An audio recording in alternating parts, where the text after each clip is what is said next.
In this video, we are going to see and resolve this driver error ASIO.sys, which says a security setting is detecting this as a vulnerable driver and blocking it from loading.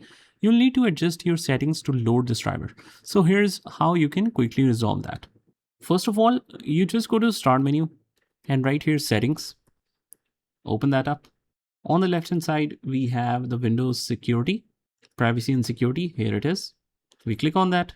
And then on the top, we have Windows security. Click on this and we click on the device security. From here, we click on the core isolation details and make sure to turn off this option that says memory integrity option. So just turn it off and we will uncheck the second option as well. Toggle that off and hit yes. Now close out of here and hopefully it should work after that. If not, you just try restarting your computer, and if it still doesn't work, let's move to the second solution. Now under the second solution, we go to the file explorer and on the left hand side, we have this PC. Click on that and go to the C drive. We click on Windows.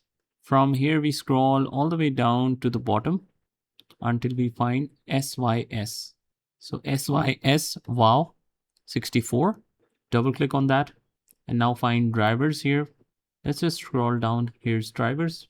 Double click on that and you will find your file here. So we have the file that looks like this. We just click delete. If you don't have it, even better. You don't need to do anything in that case.